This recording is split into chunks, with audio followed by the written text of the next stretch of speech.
Okay, so this is a video for all of you who want to improve your ear, which I would recommend that every musician should want to do, really. You can do this by going through to the musictheory.net site. You should have all have created a song interval list, really, that helps you to identify all the intervals contained within an octave. And then what we're going to do is just look at a few notes to start with and then gradually increase that. Now you've got to know how to customize this exercise, so this is kind of why I'm doing this video. So you go into musictheory.net, then you go to exercises, and you scroll down until you find the interval ear training. So you're going to listen and identify the played interval. So you click on that, and you can see that to start with, you've got all the intervals contained within an octave. Now this is going to be too much for anybody to handle to start with, and I'd only recommend having them all switched on if you're fairly advanced with your ear training. So if you're not, you need to go up to custom wheel up here, and then it gives you a list of the intervals that are available. So if you click on the intervals, it will come up with all of these different intervals that you can then tick or untick if you don't want to use them. Unisons, most people don't need to identify unisons. You might want to leave it in there to start with, but it's basically going to play a note and then play the same note again. So if it were in the key of C, it's going to play a C and then play a C again, and that's what a unison is. It's the same note. So most people will untick that. You're usually better off starting with just a couple of notes to identify or a couple of intervals to identify. So I'd probably untick the minor second, just leave the major second ticked, untick the minor third, and then untick the rest of them. Okay, so this just leaves you with a major second and a major third.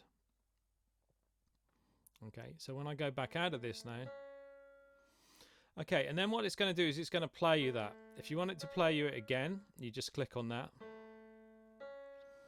Okay, now you should have all created your song title sheets, and for a lot of you that will mean that for this interval you're using the song When the Saints Go Marching In. So da da da da. Okay, so that identifies that as a major third. Okay. Da da. Okay, so you can hear that's not going as far. Da da. It's only going to the next step of the major scale. So that's a major second. Again, you might have used various different intervals, but a lot of people will have used Happy Birthday. Da da da da da da da. So major second. Okay, so we're back to da da. When the da da. So When the Saints, which is a major third. Da da da da da da da da da da da da da.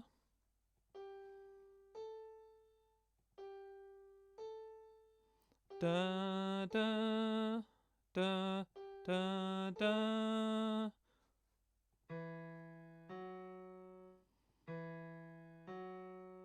Da da da da.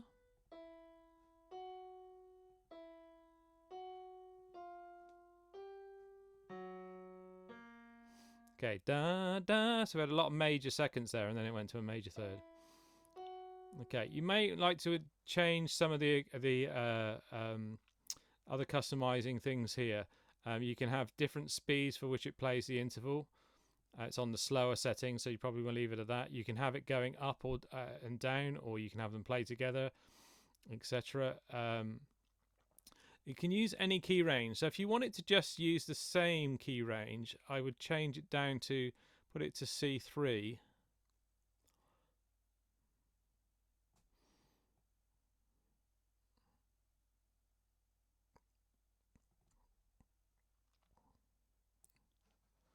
Let's try that. Okay, so there we go. That's not going to work. So we've got to go Let's do it for the octave. C3 to C4. Okay, so that's just within one octave.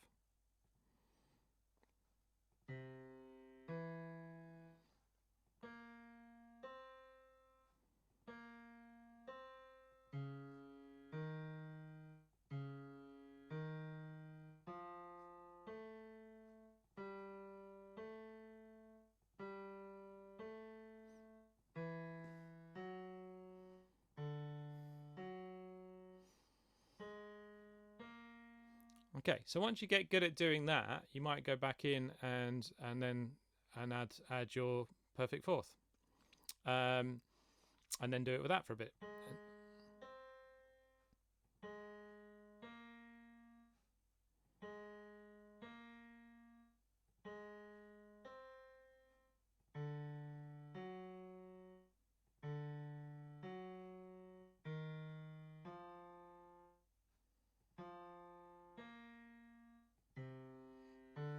Okay, you get the idea. So you're just identifying those. It gives you a score up here. So you can see at the moment I got 24 out of 24 and it's 100%. You can reset that score in here as well if you want to. You can go into, I think it's at the top there, yeah, reset score. You can put a timer on. You can skip questions if you're not sure about something, etc. So that's the way I suggest you do this. You gradually add more and more intervals to it until you can identify these intervals. Okay.